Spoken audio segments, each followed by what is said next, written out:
Hi welcome to coffee ನಾಡು ಕನ್ನಡ ಲಾಗ್ಸ್ಗೆ ಎಲ್ರಿಗೂ ಸ್ವಾಗತ. Friends, ನನ್ನ ವೀಡಿಯೋಸ್ನ ಎಲ್ಲರೂ ಸಬ್ಸ್ಕ್ರೈಬ್ ಮಾಡ್ಕೊಂಡು ನೋಡಿ ಆ್ಯಂಡ್ ಸಪೋರ್ಟ್ ಮಾಡಿ. ನಾನಿಲ್ಲಿ ಮೆಂತೆನ ನೆನೆಸ್ಬಿಟ್ಟು ಯಾವ ಥರ ಕುಡಿಯೋದು ಅಂತ ಹೇಳ್ಬಿಟ್ಟು ನಾನಿಲ್ಲಿ ತಿಳಿಸ್ಕೊಡ್ತಾ ಇದ್ದೀನಿ. ಸೊ ನಾನಿಲ್ಲಿ 1 ಲೋಟ ನೀರು ತೊಗೊಂಡಿದ್ದೀನಿ ಆ್ಯಂಡ್ ಮೆಂತೆ ಕಾಳನ್ನ ತೊಗೊಂಡಿದ್ದೀನಿ. ಸೊ ಇದನ್ನು ನಾವು ಯಾವಾಗಲೂ ಓವರ್ ನೈಟು ನೆನೆಸ್ಬೇಕಾಗುತ್ತೆ. ನಾನಿಲ್ಲಿ 1 ಲೋಟ ನೀರಿಗೆ 1 ಸ್ಪೂನು ಮೆಂತೆನ ಸೇರಿಸ್ಬಿಟ್ಟು ನೈಟೇ ನೆನೆಸಿ ಇಡ್ತಾ ಇದ್ದೀನಿ. ಸೊ ಇದು ನಮ್ಮ ಬಾಡಿಗೆ ಯಾವ ಥರ ಹೆಲ್ಪ್ ಆಗುತ್ತೆ ಅಂತ ಹೇಳಿದ್ರೆ, ಇದರಲ್ಲಿ ಶುಗರ್ ಲೆವೆಲ್ನ ಕಡಿಮೆ ಮಾಡುವಂಥ ಅಂಶ ಇದೆ.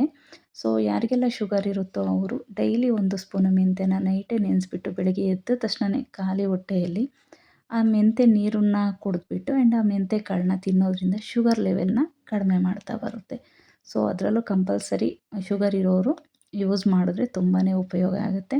ಆ್ಯಂಡ್ ಶುಗರ್ ಇಲ್ಲದೇ ಇರೋರು ಕೂಡ ಆಲ್ರೆಡಿ ಫಸ್ಟೇ ನಾವು ಯೂಸ್ ಮಾಡೋದ್ರಿಂದ ನಮಗೆ ಶುಗರ್ ಬರೋದನ್ನು ಕೂಡ ಇದು ಕಡಿಮೆ ಮಾಡುತ್ತೆ, ಅಂದರೆ ತಡೆಯುತ್ತೆ. ಆ್ಯಂಡ್ ಇದರಲ್ಲಿ ಫೈಬರ್ ಅಂಶ ತುಂಬ ಅಂದರೆ ತುಂಬಾ ಇದೆ. ಇದು ನಮಗೆ ಜೀರ್ಣಕ್ರಿಯೆಗೆ ತುಂಬಾ ಸಹಾಯ ಮಾಡುತ್ತೆ.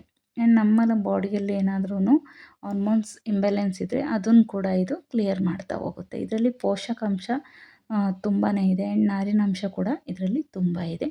ಸೊ ಏರ್ ಗ್ರೋತ್ಗೂ ಕೂಡ ತುಂಬಾ ಹೆಲ್ಪ್ ಆಗುತ್ತೆ. ಆ್ಯಂಡ್ ಪೀರಿಯಡ್ಸ್ ಪ್ರಾಬ್ಲಮ್ ಏನಾದ್ರು ಇತ್ತು ಅಂದರೆ ಆ್ಯಂಡ್ ಪೀರಿಯಡ್ಸ್ ಆಗಿರೋ ಟೈಮಲ್ಲಿ ಕೂಡ ಇದನ್ನು ನಾವು ತೊಗೊಳೋದ್ರಿಂದ ಏನಾದರೂ ಹೊಟ್ಟೆ ನೋವು ಇದ್ದರೆ ಅದು ಕೂಡ ನಮಗೆ ಕಡಿಮೆ ಆಗ್ತಾ ಬರುತ್ತೆ. ಆ್ಯಂಡ್ ಇದು ರೋಗ ನಿರೋಧಕ ಶಕ್ತಿನ ನಮ್ಮ ಬಾಡಿಗೆ ಜಾಸ್ತಿ ಮಾಡುತ್ತೆ, ಅಂದರೆ ರೋಗ ನಿರೋಧಕ ಶಕ್ತಿನ ಹೆಚ್ಚು ಮಾಡ್ತಾ ಹೋಗುತ್ತೆ.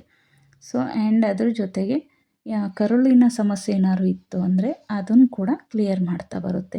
ಸೊ ಇದನ್ನು ಪೌಡ್ರ್ ಮಾಡಿ ಇಟ್ಕೊಂಡು ಕೂಡ ನಾವು 1 ಲೋಟ ಉಗುರು ಬೆಚ್ಚಗಿನ ನೀರಿಗೆ ಸೇರಿಸಿ ಕೂಡ ನಾವು ಇದನ್ನು ತೊಗೋಬೋದು. ಡೈಲಿ ನೆನೆಸಿನೂ ಕುಡಿಬೋದು.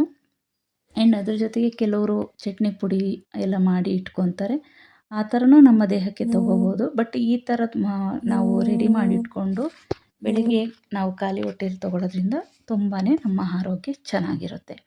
ಆ್ಯಂಡ್ ಏನಾದ್ರೂ ಬಾಣಂತಿಯವರಿಗೆ ಕೊಡೋದ್ರಿಂದನೂ ಕೂಡ ಅವರಿಗೆ ಎದೆ ಹಾಲು ಚೆನ್ನಾಗಿ ಬರುತ್ತೆ. ಆ್ಯಂಡ್ ಹೆರಿಗೆ ಟೈಮಲ್ಲಿ ಕೂಡ ಅವರಿಗೆ ಹೆಲ್ಪ್ ಆಗುತ್ತೆ. ಮೆಂತೆ ನೀರನ್ನು ನಾವು ಬೆಳಗ್ಗೆ ಟೈಮು ಅವರಿಗೆ ಕೊಡ್ತಾ ಹೋಗೋದ್ರಿಂದ.